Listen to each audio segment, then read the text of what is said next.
Hey everyone! I'm Albert Boris. So, last week I made a video where I ranked the 30 to 31 courses in Mario Kart World, and it was a lot of fun to do, even if it was also probably very disagreeable. So now, let's take it a step further and rank the 8 Grand Prix Cups of the game. Although this is gonna be a bit different from the other cup ranking videos I've made, because unlike in previous Mario Karts, the Grand Prix here is much more in-depth, thanks to the open world nature of the game. Instead of being random collections of just 4 tracks that usually has nothing to do with each other, here each cup has all the tracks being connected to each other, usually being tied to a specific region of the world. And not only does this allow for a much more organic progression, but moreover, you also have to drive to the next track now when you're done with the course, making the journey feel even more natural. It's not perfect, the fact that only the first track is 3 laps and the remainder are just 1 to save time is a bit disappointing, as it causes some of the tracks to feel a bit underwhelming, but on the whole I still think it's an interesting way of playing the cups, which gives them far more personality than they ever had before. And because of this new format, that also means that I'm gonna have to take the intermissions between tracks into consideration for ranking. And while most of them aren't anything that special, usually just being straightaways, some of them really do elevate the overall experience, so it's only fair to talk about them too. So yeah, and before we start, make sure to like and subscribe if you're new to the channel but enjoy my videos, as it would really help me out and incentivize me to make more videos more often. And with all that being said, I say, let's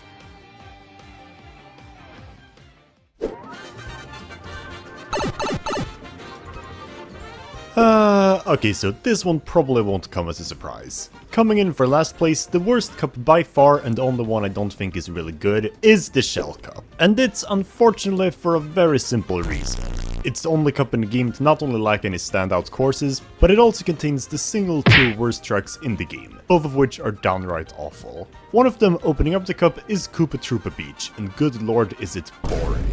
It's just a small circle you loop 5 times, with virtually no elements at all except some cheap jeeps hopping around. Had they just combined the 2 SNES Koopa Beaches, or heck just gone with the N64 version of the track, it could have been a decent and relaxing first impression to the cup, but no, it's just Koopa Beach 2, and the deep water isn't even a hazard anymore since you can just drive over it. Fortunately, the intermission right after though is actually quite good, because despite opening up with a straightaway, it's actually surprisingly engaging, giving you first a ton of waves in the water to trick off from, and then several split roads once you reach the mainland. And then once you get to the savannah, there's even armadillos to dodge and zebras you run alongside. Unfortunately, none of those animals are present in the track that follows up though, despite them being on the icon. And while Faraway Oasis is a fairly decent track, all things considered, it's definitely one of the more bland and empty tracks in the game, being purely lifted by its split paths and rail grinding. Otherwise, it's pretty empty. But oh, would you look at that, right after is another great intermission, and as it turns out, it's also my favorite one overall in the game. Already, it tries to follow up a bit on the last one, with the cute ostriches you need to avoid. But then you also get this massive bridge, filled with cars, railings to grind, dozens of gliders, and even a freaking semi-truck you can hijack and run over everything with. All of it is so insanely chaotic. And then the bridge also draws back towards the end, similar to Delfino Square, as if it couldn't get any more packed. And luckily, the track that follows after is pretty solid. On one hand, I'm not a fan of how the last 2 tracks in the cup are just different routes of other courses in the game, as it causes the Shell Cup to lose some of its identity, but even so, Crown City 2 is probably the best track here by a wide margin. It's not as ambitious as the Mushroom Cup variant, but even so, it's fairly intricate, with lots of hidden split paths and decent uses of rail grinding. From here on out though, it all begins to fall apart. The final intermission, while not bad, is really nothing that special, being really just any other highway, except with some block state at the end. And Peach Stadium 1 might just be the worst excuse for a Mario Kart track ever. It's literally just a rectangle with some cars on it, and it barely even takes 30 seconds to beat. Who thought this was a good idea? It's not just underwhelming on its own, but it leaves the Shell Cup on such a nothing note, as it really just feels like an extended intermission. And it's not like it had to be this way. Even if it would have been more repetitive, I'd rather just see the Special Cup variant of the track in this spot instead, since at least that actually has a layout and would be a more climactic end to the cup. Or heck, for that matter, maybe we could have had a second route of Shy Guy Bazaar in this slot. Sure, it would have made for a long intermission, but it's nothing the game couldn't handle, since it's around the same length as between Mario Circuit and Peach Stadium in the Special Cup. Overall, it's just sad to see how the Shell Cup turned out in this game. In the past, it was understandable why it usually sucked, since it was usually relegated to being the beginner retro cup in the games. But in Mario Kart World, it's supposed to be the midway point of the game, and yet it barely does anything to make it feel like that. If it weren't for the fact that it has 2 of my favorite intermissions in the game, I'd be close to putting this down in D tier, but fortunately, thanks to them as well as the 2 acceptable tracks, I'm more than happy to give it high C. Still, what a disappointment overall.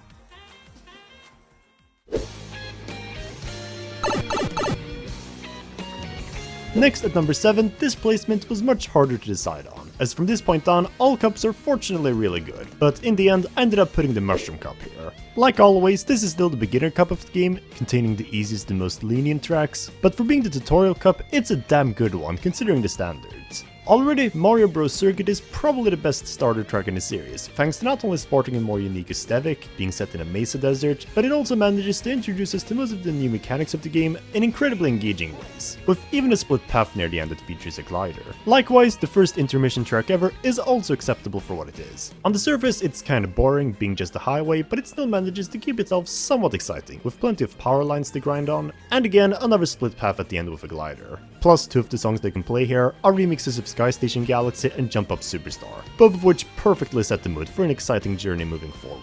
The second track is also really good, being the first variant of Crown City, and unlike the Shell Cup version, this one has you instead going upward, jumping between skyscrapers and metal beams being held up by cranes, making it a noticeably more challenging and exciting version. Wait, why wasn't this the one in the Shell Cup then?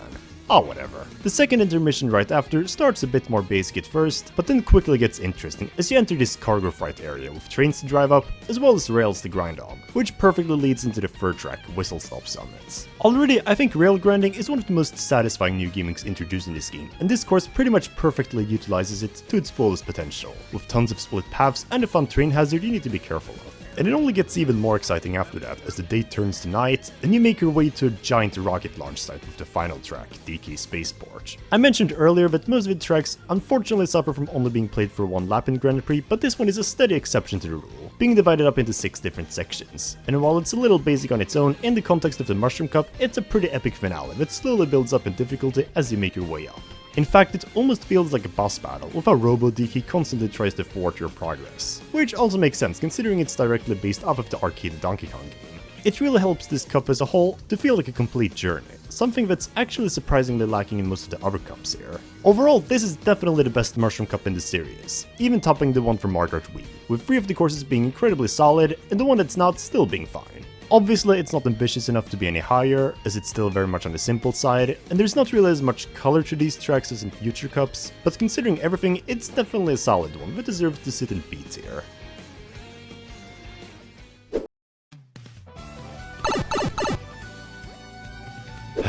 Guys, can you believe it? For the first time in almost 2 decades, the Star Cup isn't peak anymore, ironically enough. Which is a bit sad, but hey, we can't keep winning.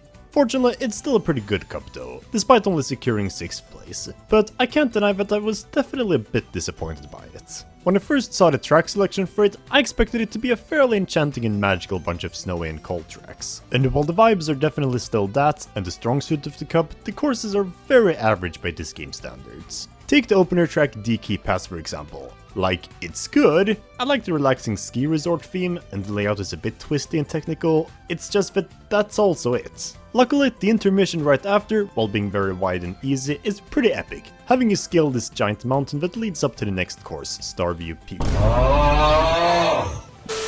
And oh, would you look at that, it's the other one of the 3 bad tracks in the game. Okay, but jokes aside, while I think Starview Bleak is incredibly underwhelming on its own, as it's just a bunch of smooth empty turns, it's not as boring in Grand Prix, taking into consideration that you fortunately only waste 1 lap here, and had that fine build-up prior. So I wouldn't say that it really ruins the cup, even if it's still a bit of a stain. Like, let's be fair here, it's literally just a tutorial for the water physics. Thankfully, it picks right back up again though, with the second intermission having it going down on this icy slide. I love how twisty it gets, allowing you to pull off numerous shortcuts, and there's even plenty of half-pipes to keep it more engaging. In fact, the whole thing almost reminds me of a Super Mario 64 level. All of it culminates in Sky High Sundae though, the best track in the cup. On one hand, it's just an oval, and you could argue that the whole theme is a bit out of place here. I mean, what's an ice cream land doing in this glacial wasteland? But nevertheless, it still fits the cold theme of the cup. And gameplay-wise, it is crazily fun, with so many hidden routes and split paths that make perfect use of rail grinding. And finally, the last intermission once again amps up the stakes, as the day grows dark, and you get a nice callback to Vanilla Lake 1 before leaving the glaciers and entering a stormy shipyard. It is absolutely epic and would be even more so if the music wasn't so cheerful. Like, seriously? Why is the Shiveria town theme one of the songs we can play here? But yeah, all of it leads to the climactic finale that is Wario's Galleon. And it's fine. Atmospherically, it definitely does the job as an ender, even if it only being one lap slightly hurts the epic factor, but the fact that they took a predominantly underwater focused track and just removed that element kind of rubs me the wrong way. Partly because a lot of sections got removed as a result, but also because I'm not really a fan of how floaty the water physics are. Still, it is a good course in the end, that's lifted up by Mario Kart World's technical gameplay, so I'd say it leaves the cup on a decent note. But yeah, overall, while the Star Cup is pretty good, it definitely has its issues, in addition to never really being more than just good enough. On a track-by-track basis, the Mushroom Cup is probably slightly better, but taking into consideration the vibes and intermissions, this one definitely edges it out by a smidge, so I'll put it in B tier as well. Pretty cool.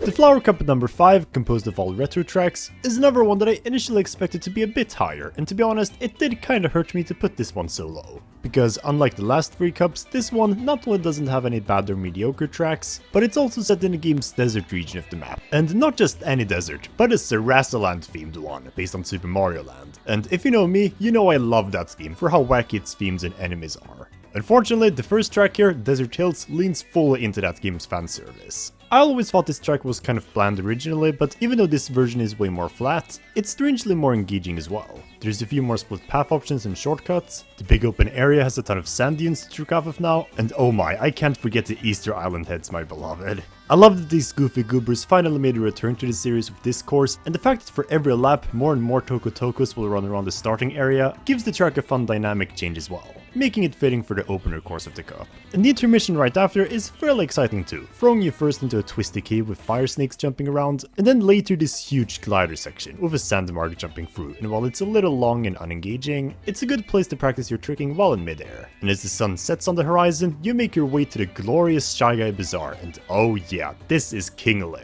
Not only does it continue the Sarasaland fan service, but it's also one of the retro tracks that best take advantage of Mario Kart World's technical mechanics, giving you so many different split routes and rail grinding sections to keep you on your toes. I already love the Arabian Desert Market theme as it is, as it reminds me of my favorite video game of all time, and with the new changes brought to the track here, it might just have become one of my favorite tracks ever. It's just a shame that we only do one lap here and don't get to drive through Daisy's Palace as well, but you know what, it's fine. Next, the following intermission isn't really anything that special, it's just a bit of road, but oh my do I have to talk about the build up to Wario Stadium. So one thing that goes for all Grand Prix Cup tracks is that right before you get to the next course, the music transitions into a prelude theme for said track, usually with less instruments. Most of the time they're nothing to write home about, although they certainly do a nice job of preparing you for the next course, but this one especially immerses you unlike any other. First as you enter the stadium, and then later as you cross the starting line, and the music perfectly transitions into the much more bombastic remix. I got so many chills the first time I heard it. Unfortunately, Wario Stadium itself is a pretty kick-ass track too.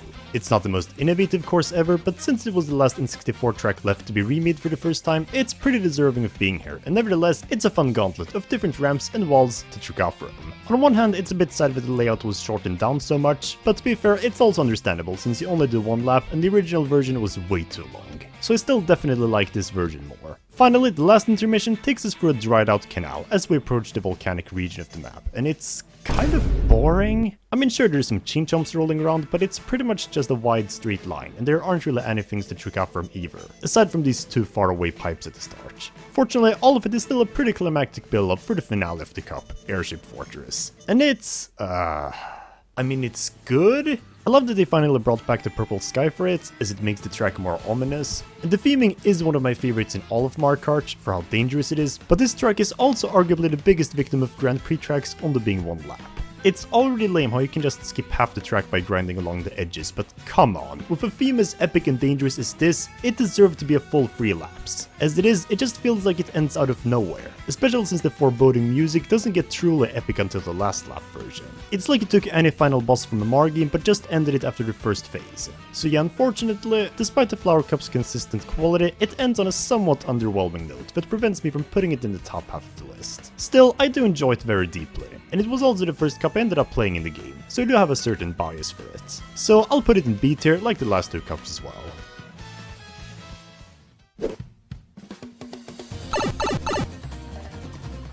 Opening up the top half of the list, we have the Special Cup at number 4.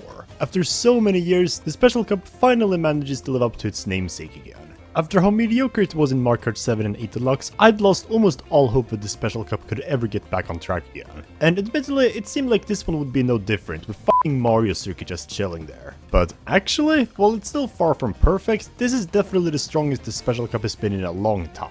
Unlike the other cups in the game, this one doesn't really have a defining theme and is instead pretty much a red carpet that leads all the way down to Rainbow Road, and each track building up to it beautifully served their purpose in preparing you for the big moment. Acorn Heights, to start off with, is one of the tougher tracks in the game that open up a cup, with lots of tricky platforming and split paths to overwhelm you. And while personally I'm not too passionate for it, mostly because the final section is a bit empty, it's definitely a killer first impression, to show that this cup won't play around. After that is, well, it's an intermission, alright. There's some wigglers and some tree roots to drink off from, and yeah, there's not much to talk about here, unfortunately. What's really noteworthy though, both for the good and bad, is Mario's Circuit in the second slot. When I first heard that this course was gonna be here, I was so baffled by the reasoning, considering how simple it is. But actually, it kinda works. It's a bit of a back to basics before the point of no return, and in a way, it's kind of beautiful to have the last normal track in the game be a callback to the courses that made Mario Kart into what it is today. Especially since they also combined the first 3 SNES Mario circuits into one, giving it even more meaning.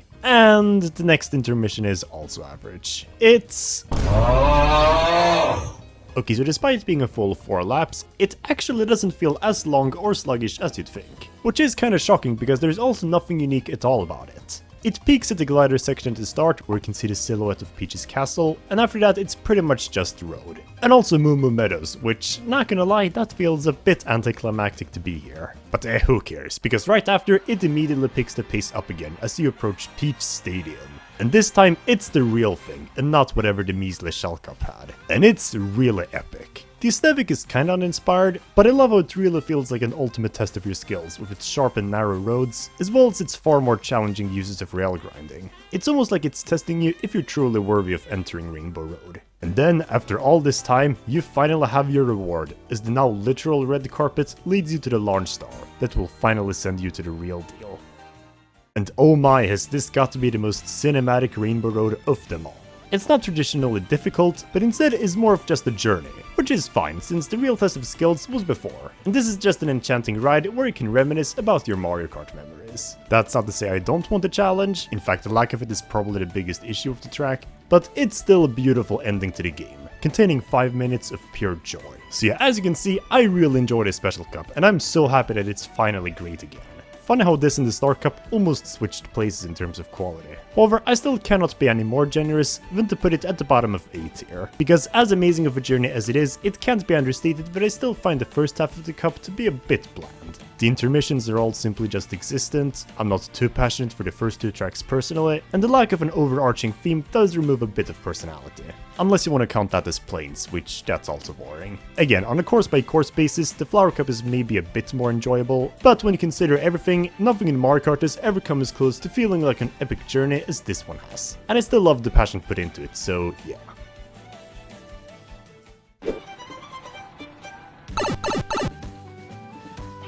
The Lightning Cup is another one that's kinda shocked me from how much I enjoyed it, after initially being reluctant about its tracks. And I think you all know why. Because for some reason, they thought Moo Moo Meadows was an optimal choice in the game's penultimate cup.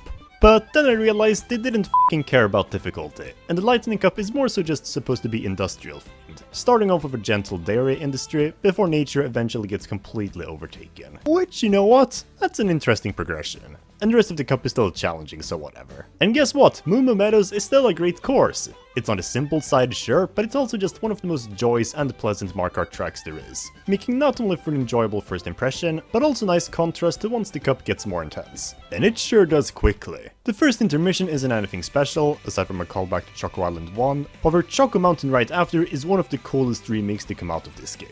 From initially just being a whimsical trick through a chocolate mountain, this new version has been taken over by Chardinchucks, who have not only industrialized the whole place, but they're even running around the track too, serving as obstacles now. And I love Chardinchucks. All of it feels so much more epic and dangerous than it's ever done before, especially with the booming new rock remix playing. And yet this isn't even close to the highlight of the cup. Because soon after, the day turns to night as you make your way through this slinted highway to Toad's factory. And first off, this is another track like Warrior Stadium where the prelude leading up to it is perfect. It's like Nintendo knew how much of a fan favorite this course was, so they went all out in making the build-up be as epic as possible in every way. Particularly with the drawback bridge you took off from. And as for the track itself, I mean come on, it's Toad's Factory. It's just as colorful, interesting, and packed with treacherous elements as it always was. If not even more so thanks to the new split paths added. And honestly, the change to nighttime helps it feel even more dangerous and exciting. It's just that damn, this really should have been 3 laps too. And after that, the true show begins. The final intermission, while not my favorite, is still peak, literally. I love how as you approach the gates to Bowser's castle, you're greeted by a callback to Big Donut, the only good battle stage in the game. Which does a great job of preparing you for the last track, thanks to not only the lava being featured, but also because it splits the road into 2. And well, once you get past it, you have to climb this huge summit which has even more split paths. It reminds me a bit of the Starview Peak lead up, except it's way more twisty and challenging, with far more shortcut potential. And then finally, we shoot ourselves up to Bowser's castle, which is a pretty badass ending to the cup. It's not an amazing track by any means, the layout is admittedly more style over substance, with not much happening on the road, but it's still insanely chaotic and difficult, and I love how fast paced it feels to drive on. So yeah, fortunately, while the Lightning Cup isn't quite what it used to be, it's still a great selection of tracks that does an excellent job of preparing you for this special cup. I still think it's a bit held back by Moo Moo Meadows being here, since it's still a bit too easy here, and the fact that the first half of the cup is mostly just generic plains kinda sucks. But I still have no qualms about giving it A tier. It easily deserves to be in the top 3 here.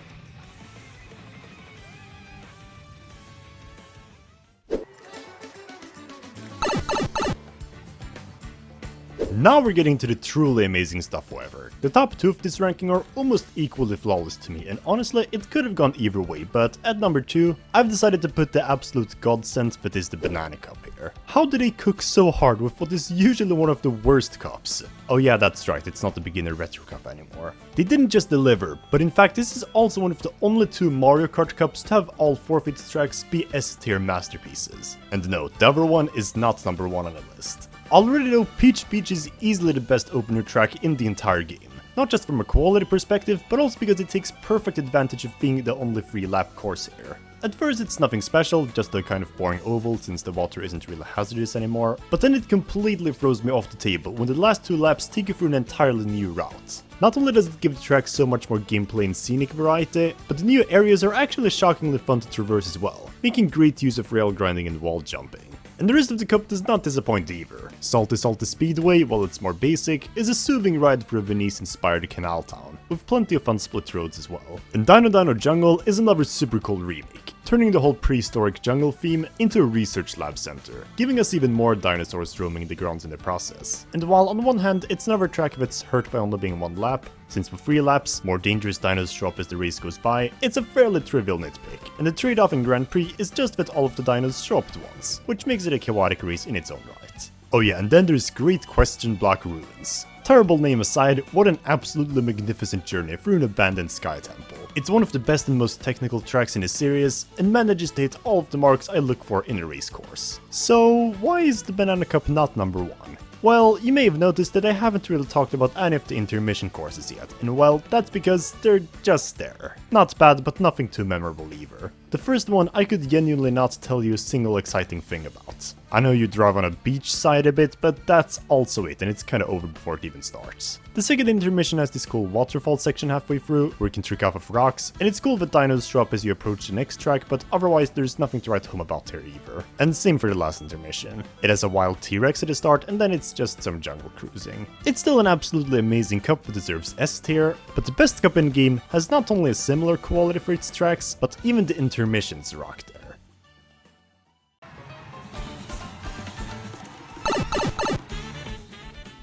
And with that, ladies and gentlemen, my favorite cup in Mario Kart World is the Leaf Cup. Oh my. Without a doubt, this has got to be the most consistent selection of great tracks and intermissions. And this is despite also containing a bottom 5 course. Already, this cup starts off with an absolute bang in the form of Cheap Falls. It's probably the most chaotic and challenging cup opener in the entire game, even more so than Acorn Heights, having you drive up this Japanese mountain before plunging down these twisted waterfalls. I love how bouncy it is, and the music is easily my favorite one in the game too. In fact, now that I think about it, this track would have fit very well in the Special Cup. After that, the first intermission is also surprisingly engaging for what it is, because despite being another highway, this one twists around way more than the other ones, making for a much tougher challenge. Plus I really enjoy the autumn color scheme too. All of it leads up to Dandelion Depths, which is the course I'm most hyperfixated about. And no, I don't just love it because it looks like Mario Odyssey's Wooded Kingdom. I mean, it's certainly part of it, but it's also a perfect showcase of how far the technical gameplay of World can elevate tracks. Like, you can find insanely far away split paths here that didn't need to exist at all, but they do, and that makes me happy. And following that, the next intermission has you transitioning into a more spooky part of the woods. And here comes another kinglet prelude. So, Boo Cinema by itself is a pretty mediocre track, all things considered. Visually it looks cool, but it's also got a very simple layout with not much happening. But in Grand Prix, oh lord, the lead up to it is absolutely amazing as you enter this swamp and actually have to drive through one of the SNES Ghost Valleys, while you can see the cinema in the far distance. Then once you reach your destination, the music lines up perfectly once again with the starting line, and the whole track is just such a spectacle to go through. And because it's just one lap, it doesn't overstay its welcome in the slightest. It's just a nice breather to set people up for the finale.